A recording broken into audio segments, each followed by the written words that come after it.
You know, the biggest enemy of all this is sometimes complacency. When people have been in a dangerous area a long time and nothing's happened, they can sometimes become complacent, and that's when danger can creep in. That's Sue Williams, highlighting how predictability and comfort can undermine personal security in volatile regions. Sue is one of the world's most experienced hostage negotiators, a former senior detective at Scotland Yard. She led both the kidnap and hostage crisis negotiation units and played a central role in the UK's national crisis response to overseas abductions, regularly advising prime ministers and senior ministers during high-stakes incidents. Over her career, she has helped resolve hundreds of hostage situations on land, at sea, and in conflict zones. Sue's an associate fellow at Oxford University's Saïd Business School, where she teaches negotiation strategy through the lens of crisis negotiation. She also lectures at Harvard University and works with humanitarian actors on crisis planning and response. Awarded the Queen's Police Medal for her service, she now advises private organizations, companies, and families navigating critical incidents such as extortion, cyber threats, and abductions. I'm your host, Warren Hoffman, and in this episode of Conflict, Power, and Persuasion, Sue takes us from the front lines of international hostage cases to the world of business, revealing the deep overlap between crisis negotiation and strategic leadership. Some topics discussed include her personal approach to preparation before entering high-stakes negotiations, how hostage negotiation dynamics have evolved, including the impact of copycat scenarios and modern communication channels, practical strategies for de-escalation in volatile situations, the ongoing need to build and maintain trust throughout the negotiation process, the critical role of personal security planning and mitigation training in high-risk environments, and much more. This is Conflict, Power, and Persuasion, podcast of the Canadian International Institute of Applied Negotiation. Hi, Sue. Thanks a lot for joining me. Hey, good. Well, it's my afternoon. I'm not sure what it is for you, but good, whatever it is. Early morning. Good morning, then. Well, can we start by having you tell us about how you got into this line of work? Take us on the journey here. I don't expect it was a path you were sort of aiming for, early on. Like, did it evolve more naturally, and how did that sort of happen? No, you're right. It wasn't something that I foresaw happening at all. Many years ago now, I was a police officer in London in the Metropolitan Police, and I'd been a police officer I think about 10 years. And one of my friends and one of my bosses, he recognised something in me which I don't think I recognised in myself. He said he thought I would be good at negotiation. I hadn't really thought about it at all. I looked into it. He explained it, and it's all about luck sometimes, isn't it, Warren? He said, "What are you doing? Like 3 weeks on Monday?" And fortunately, I was free 3 weeks on Monday. I often wonder what would have happened if I hadn't been, because my life would have taken a completely different direction. And so off I went on to a hostage negotiation training course, which is a national course. The RCMP run a similar one. The FBI run a similar one. They're courses to train you as a negotiator, but also to train you how to work in an international team. And that's why it's quite important that all these courses around the world, they're not identical, but they have similar aspects. And the reason for that is we have to deal with international hostage taking. So if I was working with an American who'd been taken and a Brit, it obviously wouldn't make sense if the FBI had completely different strategy and tactics to the one. So that's why the training is, I won't say it's identical, but it's of a similar vein. And did the course, and it was did the hostage course, and it was like a penny drop moment, really. I got it. I wanted to do it. I got it. I'd always been a bit of a passive police officer. I'd never used my truncheon. I'd never used my asp, and I never used my spray. So although I got it, I understood it, I knew I wanted to do it, I didn't for 1 minute think that over 3 decades later, I'd still be doing it. I truly didn't. But it's a passion. I think I've been very privileged to do this work, and I never fail to recognise how lucky I am. Okay. What did he see in you, or do you know, or can you speculate that he thought you'd be good at negotiation? Well, the funny thing is, he said you always talk your way out of trouble, which anybody that knows anything about negotiation It's actually not the talking that's the important bit. So it was spotted for the wrong reasons, but there we go. Talk your way out of trouble. Yeah. We won't dig into that one much further. So there's an international, I guess you're mentioning the overlap. So I imagine, is there jurisdiction issues? Like, you all get called in and you flipping coins for who takes the lead? Like, how are you coordinating these events on an international level? Yeah. And maybe actually before that, let's talk Yeah. about the cases. Like, what exactly are we talking about here? What type of cases are you encountering typically? Well, this would be what I was mentioning when I said we are deployed together. That would be on international kidnaps, and then that would have been the days when I was representing the British government. Nowadays, as a private consultant, I tend to represent NGOs or corporates. So, but in terms of the kidnapping, is this just gangs? Oh wow! What are we talking in terms of cases? Well, I'm going to give you a negotiator's reply to that, actually, Warren. Okay. It depends. It depends. Okay. Right. It depends. The motivation is. It depends who the hostage takers are. It can range from anything from top tier terrorism right down to a domestic incident where somebody is kidnapped because they had an affair with somebody's wife. So it's the whole spectrum, really. And are there any cases that pop out in your mind that were particularly challenging, or had, I'm sure they're all challenging, but that had they're all challenging, really. And for me, just everyone where they come home is always a success in my mind. But everyone comes with their own challenges, and they're different challenges as well. They're not always the same. Mm-hmm. So let's go back to the international scope then. There's some sort of event. Who's coordinating this? Who's calling in all the players? Can you give me an idea of the system and how this works? It's not going to happen on, shall we say, a common criminal robbery. It's only going to happen really where there's a political motivation to the kidnapping or the hostage taking or the siege. And then the diplomatics start their beginnings of their crisis management response. And then the experts come in to offer advice on negotiation. But don't forget, we never have primacy. I have to explain this to families a lot when people are kidnapped. Even when I was a serving officer, there was no primacy. Primacy always remains on the ground in the country where you are. I was there then as an advisor to the ambassador or the high commissioner, and these days I'm there as an advisor to the board or to the crisis management team. Would you find there typically would be good support from the host country, or? Yeah, no, they would. They're always welcome to see the expertise, and they, everybody's main objective is to get the hostage home as quickly and as safely as possible. So we are all working to that one objective together. So yeah, it's a very, very good working relationship. Different, but good. That's good. Okay, take me through it then. Just a typical scenario here. You get called in. All right, so someone's briefing you, and what are you doing in terms of preparation? What goes through your mind? What are the first steps? What's the process for you? Yeah, the preparation. I'm really glad you mentioned that, because I think one of the differences I've noticed between negotiating for a person and negotiating in a business deal is the amount of time that individuals put by to prepare.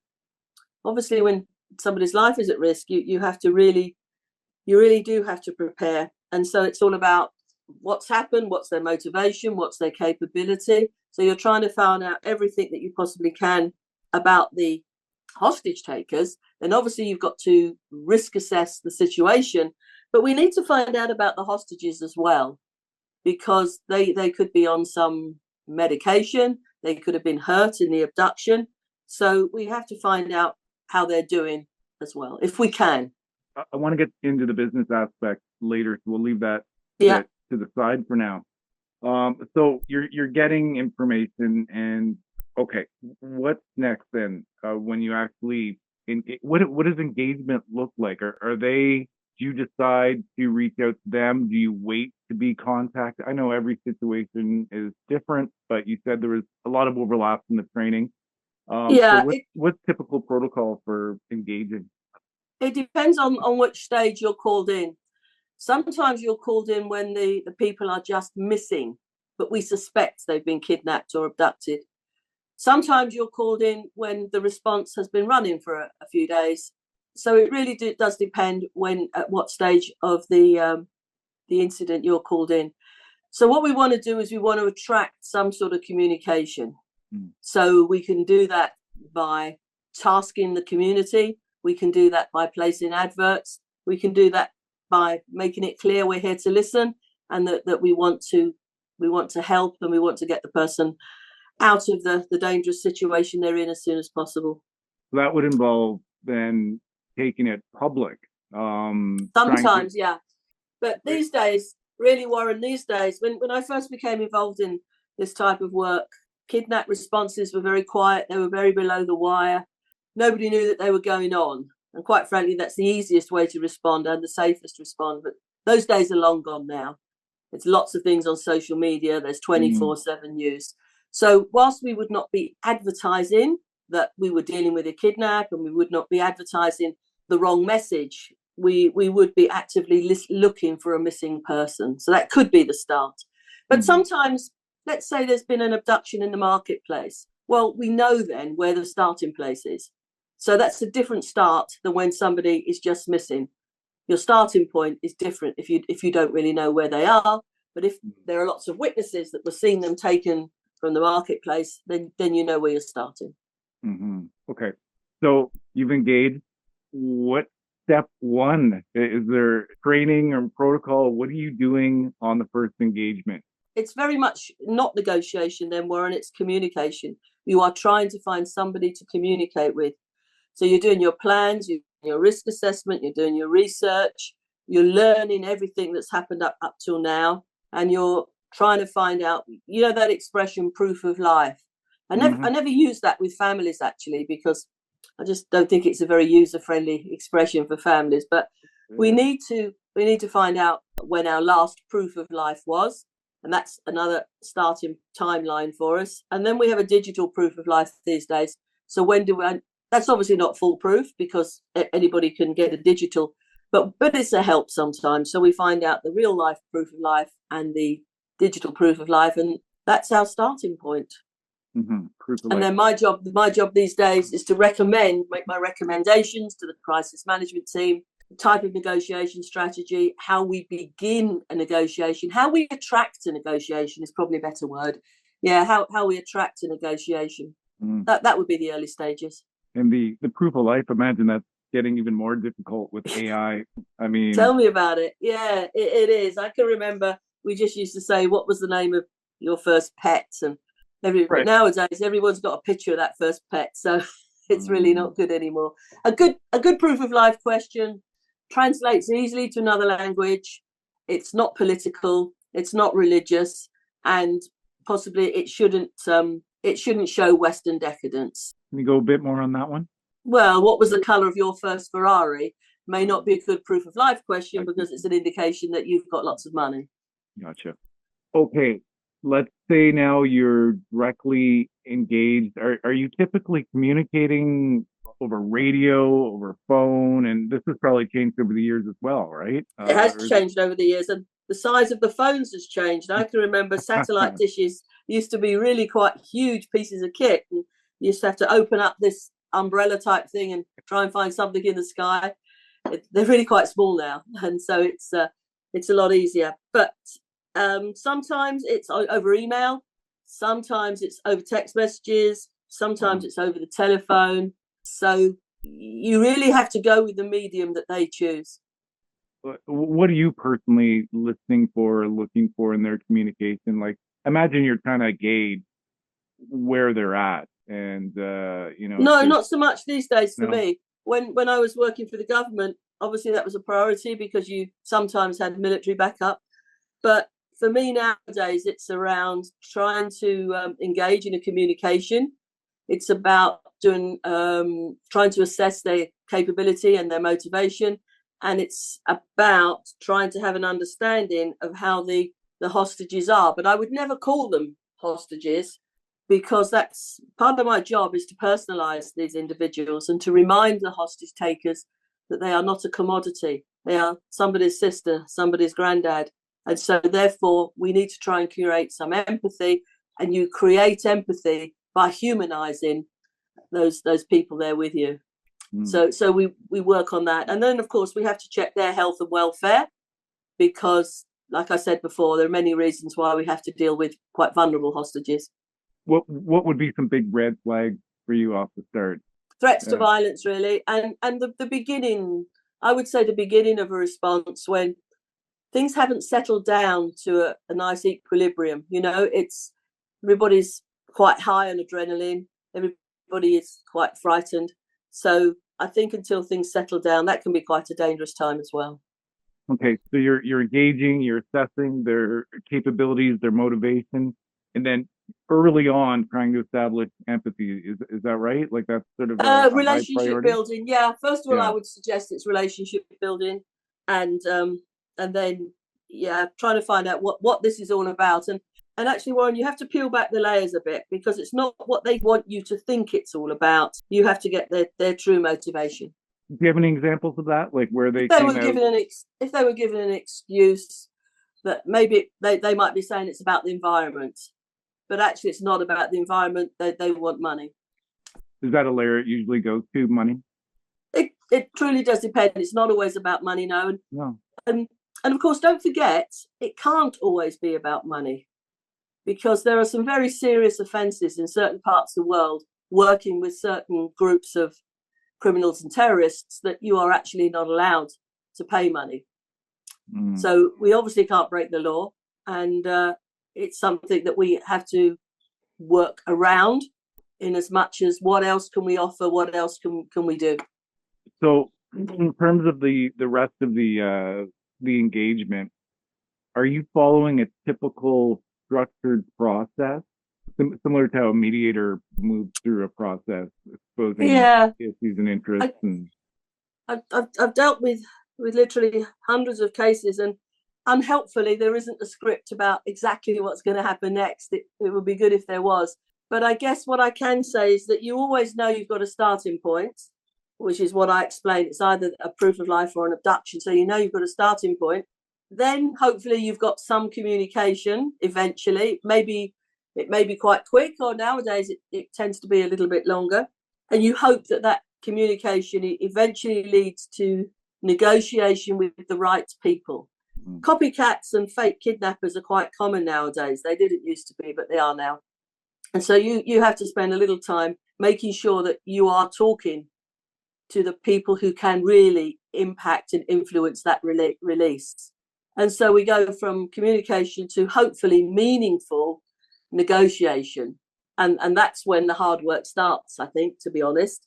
And then at some stage, you are hoping for a release, and everybody is working incredibly hard for a release. But they're the similarities in every case. It's apart from that, they're all quite different, I think. You've worked on hundreds of cases over the years. Yeah, I've been doing it for 30 years, so over 30 years now, actually. So, yeah, that's a lot. Give me a sense, though, of like how common an occurrence is it? There must be stats. It's low frequency. Thankfully, it's low frequency, but when it happens, it's incredibly high impact. And nowadays, in fact, all of the new cases that I've been involved in have been locally employed people. So they are workers, usually workers, who are kidnapped in the country of their birth. Not because they're wealthy individuals, because they're not, but possibly they're kidnapped because they work for a large organisation. But they are the locally employed people, not the expats or the foreigners that, if you can remember, there were lots of high-profile headlines in the media. And so one of the more positive aspects about dealing with a locally employed person is really the impact of the media isn't very high at all. The stories are not really out there. But yeah, those kidnaps are happening.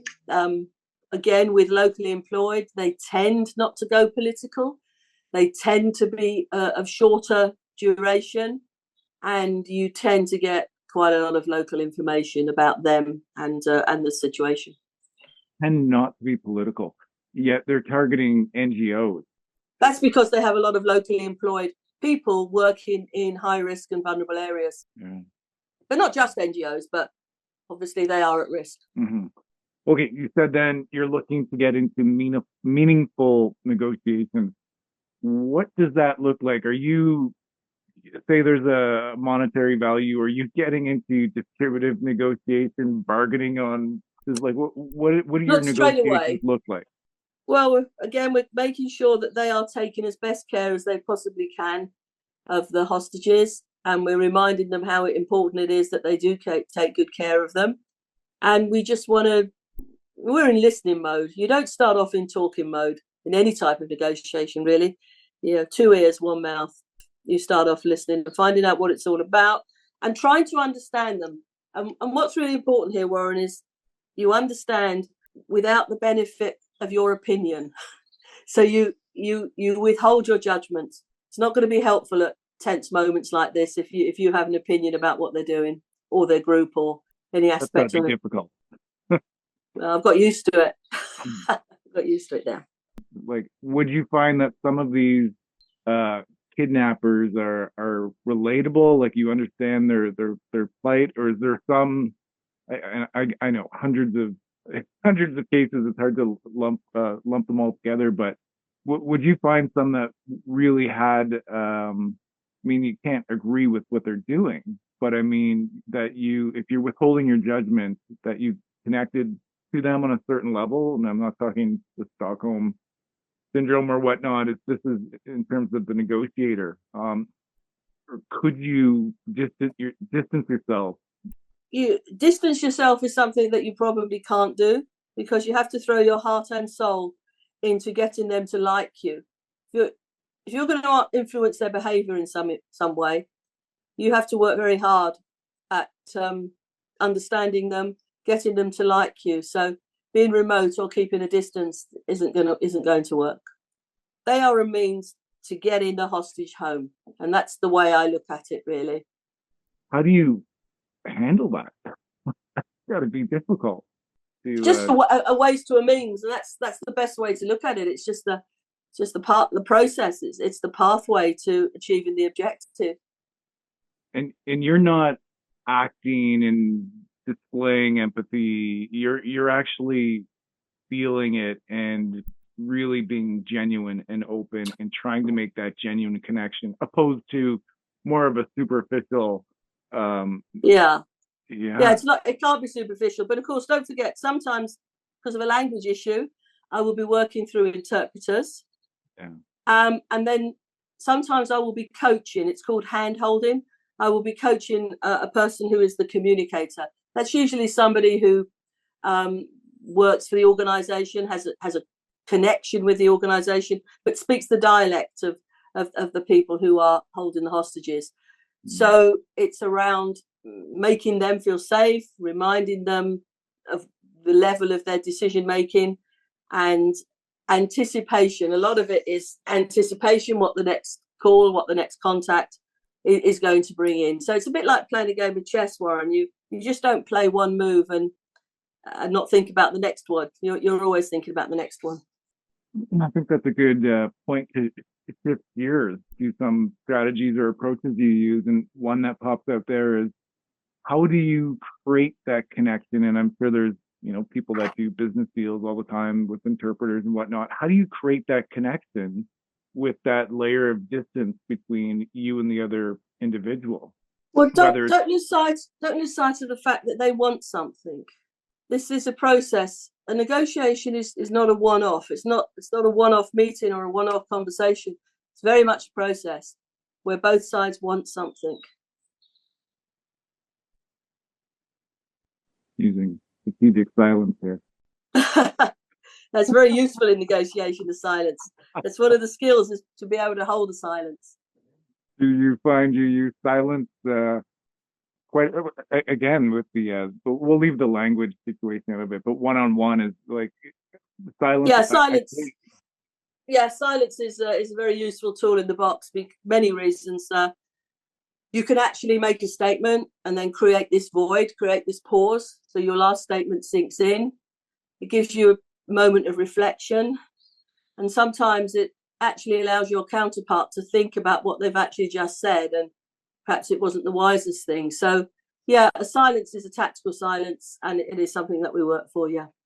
Okay, what about, do you have specific de-escalation strategies that you like to use? And this is for a one-on-one communication.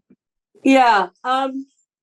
Well, the use of an interpreter is a really good tactic of slowing things down as well, because it slows down problem solving, it slows down emotion. That can be one tactic. But one thing that you mustn't do is, how sometimes people can match a voice. So if the tone of that voice is getting a bit more raised and a bit more angry, you don't try and match that person's voice, because then what's going to happen is that you're both going to end up shouting, which isn't going to be a good idea. So you've got to remain calm. You've got to be in listening mode. I joked earlier on about how important listening is, but it truly is. It's the bedrock and it's the infantry of all negotiations, really. And as we all know, we don't really listen properly. We don't listen usually because we're formulating some sort of reply. So if you think about that, I'm not listening to you because I'm formulating what I'm going to say to you, which is something I'm not listening to. So it's rather silly. So the de-escalation involves some intense listening, remaining calm, keeping that tone to slow things down, and not saying anything that's provocative or, once again, reserving judgment. Yeah. So let's shift gears to business now, which is, how do you apply these skills? What's the overlap here for business negotiation? I think at first, when the Saïd Business School approached me, I don't think I was too certain of what the transferable skills are, but they were right. I suppose that's why they're in Oxford. They were right, and that there are transferable skills. And what are they? Let me think. I've mentioned it once already, preparation. So the sort of person that knows how to prepare, so that you're not just going into a meeting room and expecting divine inspiration. You're going in there knowing as much as you can about the issue, the people, the place, everything. Your own personal confidence, practicing your active listening. So the transferable skill is definitely somebody who can put time aside and genuinely prepare. You would expect me to say it. The transferable skill is definitely learning to actively listen, to actually do proactive listening. That's definitely a transferable skill. Somebody who doesn't rush to problem solve, because sometimes rushing to problem solve isn't the answer to a negotiation. So somebody who's not tempted to do that in some way. Words, although obviously I've mentioned listening, but the use of words and the right words and the framing of the words is very important as well. So somebody who has an understanding of how the words are going to be received. It's how you intend. You've got to make sure what's important is not what you intend to say. What's important is how it is received. And every communication in the business world and in the security world is all about message, sender, receiver. What's the medium? So what's the message? Who is going to be the best person to send it? And how can we, never going to get this right because you don't know for sure. There may be collateral receivers, but who is going to receive it? And how are we going to do it nowadays? And there are so many different platforms and different areas and different ways that we can do it. I don't usually get the choice. The choice is really made up by my counterpart. But I guess what are the other transferable skills, the tools of influence? What can we use? Who can we use to get somebody to change their mind about something, to influence their behavior? And then, of course, transferable skill, as we've mentioned before, is patience and the confidence to hold a silence. So preparation, listening, rushing to problem solve. Not rushing to problem solve. Yeah, not rushing to problem solve. Yeah. Not rushing. I guess that closes doors on potential. Yeah. Yeah. Words, using the right words, and especially giving thought to how they're received. So you're talking really getting into the specific language of what you want to convey and make sure Yeah, it's not triggering, make sure it hits their interest, make sure it lands well with exactly. And don't forget, Warren, there are so many cultural nuances here. So I am not a cultural expert, and I wouldn't ever pretend to be one. So when the stakes are high in any negotiation, it's always best to get some sort of expert advice around that. good point. The next one you said tools of influence. What can you talk a bit more about this one? So this is something that's going on in the back of your mind as you're progressing, or maybe even before as well. Yeah, how what does this person want? How can we influence their behavior? Can we give them what they want? Do we have a third party who has got knowledge, influence, and power over them? Can we use them? Is there some organization? Is there a community? Is there a religious institution? So just thinking about who do they listen to? Who are their heroes? And that can be helpful to identify people's heroes. Cool, wonderful.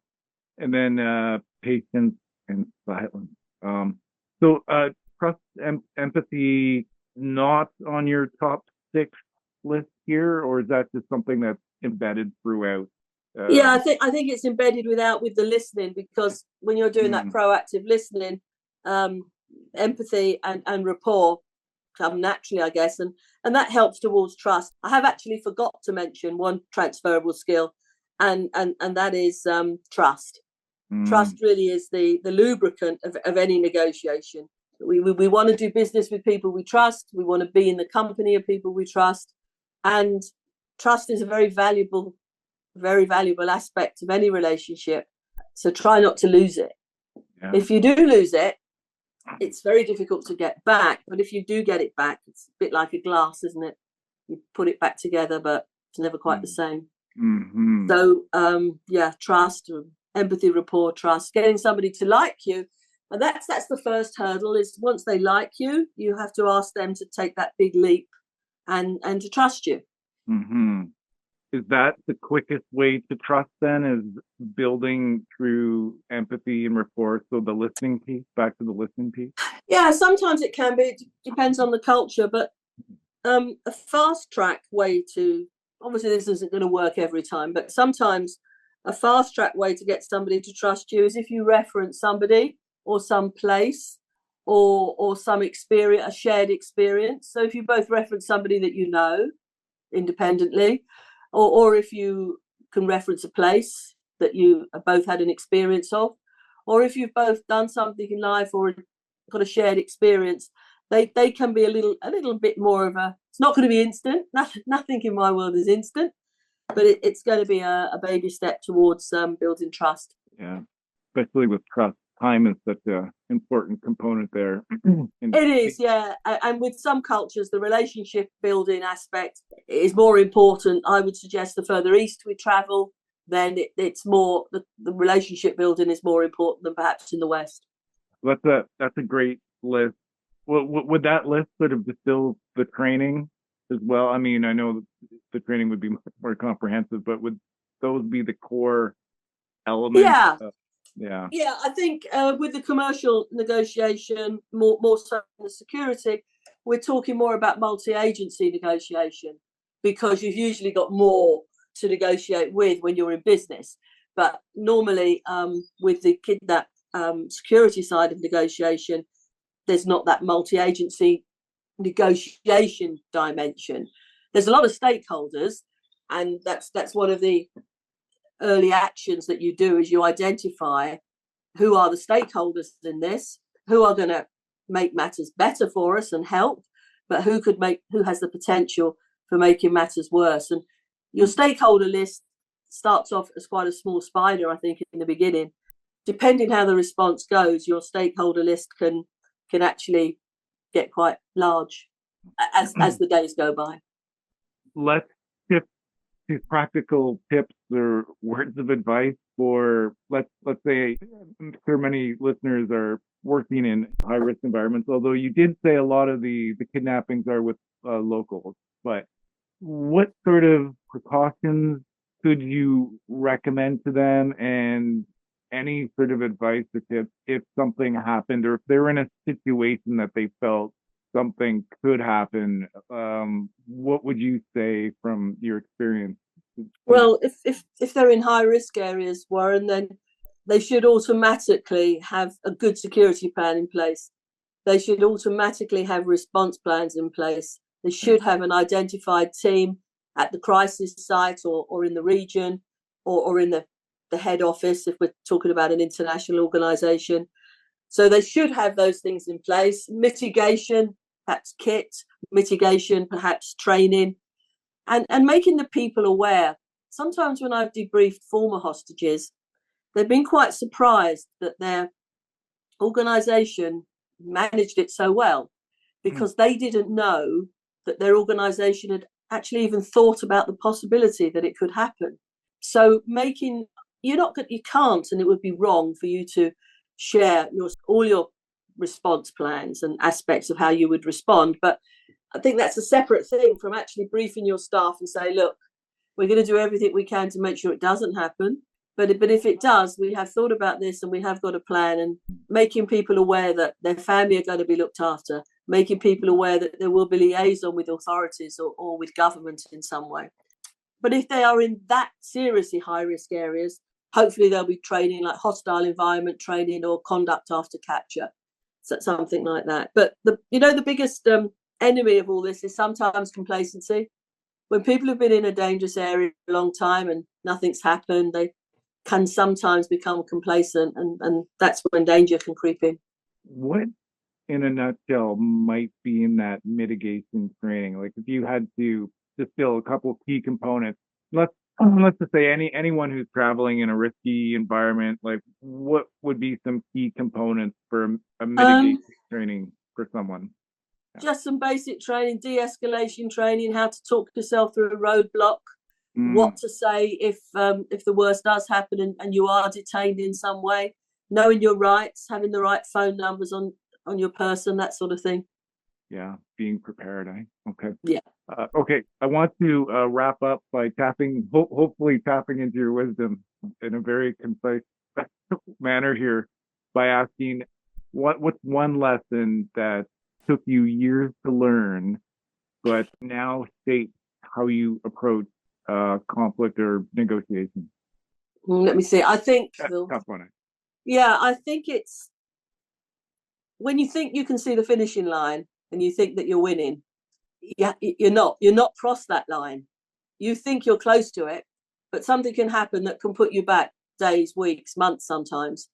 So I think for me, it's not over till you're over that finishing line, and you're never really close to it until you're over it, if that makes sense. That sounds quite weird, doesn't it? But what I mean is, just because you've got the finishing line in sight, don't let it detract you to keep going, because it's not over till you've crossed it, and to the people are out. Not even necessarily actually, Warren, when they're out, because sometimes they're out into a dangerous part as well. For me, it's over when they're back with their organisation or back with their family or back on an aeroplane if they're international hostages. Is that suggesting that you've seen a lot of deals break down in the final moments and people are... Well, there's a lot of... What is sad about this business, there's a lot of false alarms, particularly for the hostages. Many times they've been told you're going home tomorrow, and that's just not true. But also for us, in the response to the team, there's a lot of false hope. And so when you ask what I've learned, it's the fact that there is false hope, and the job's not done until we are over that winning line. That would apply to business negotiations as well. Yeah, in a less dramatic way, but yes, right. Yes, it would. Yeah. Wonderful. Do you have anything you'd like to say before we wrap up? Anything I didn't ask you that you would like to No, I think I'm good. Okay. Do you have a website or an organization you're with? No, I don't. No, these days I train governments, NGOs and the corporates in how to prepare and how to respond for crisis. And it's usually a crisis involving humans. Occasionally it's a reputational crisis, but that's what I do these days. So you don't need me to link to any site or anything like that. No, but this might sound a bit cheeky. Have a little Google and have a look at what you think of this. I've recently completed a deck of cards about negotiation. I came across them, the pips. That's it. Yes. Very interesting. I think a lot of people will get used to those. I do have a discount code. If you put Sue in capitals, SUE, capital letters, I think they get 15% off, I think, but it's either 10 or 15, I'm not sure. Right, but I know there's a discount if you use that code. And what are they called? So people can grab pip decks is the decks, and then it's negotiation tactics. It's called negotiation tactics. And these were all written by you, and these all of them. Yeah, I wrote the whole lot. I didn't do the drawings. a clever artist did the drawings, but yeah, I wrote the whole lot. You're happy with them? You feel they're really distilling your knowledge. It was amazing. When I actually saw that, it was quite emotional when I saw the finished product in my hand. Yeah, it was. It was really. It's the first time I've ever created anything like that. I've written papers before, but I've never seen anything as tangible as that. It was great fun. And also, don't forget, I was working with young, creative people instead of working mostly a little bit on the dark side when something not very nice has happened. So it was a nice break for me as well to come out from the dark side and do this creative work. Now I really enjoyed it, and it's fascinating watching them sell. They're selling quite well, and it's just fun watching what countries are buying them. America is pretty big, and Japan as well. Is that a translated version or an English version? No, but I wonder if it's because of the cartoons. I don't know, maybe. Oh, with a similar anime sort of feel. Very interesting. Okay, we'll put the link up there and Sue in cap. Thank you very much. Well, thank you for joining me and sharing, distilling your list there really stands out for me, is distilling a lot of your knowledge of the key aspects of this and highlighting the overlap between hostage and business negotiations. So thanks a lot. Thank you, Warren. It's been really interesting talking to you, and you made it easy. Thanks for listening. If you want to hear more from international experts digging into a range of topics on conflict, power, and persuasion, subscribe to your favorite podcast app or visit us at cian.org. That's CIIAN.org.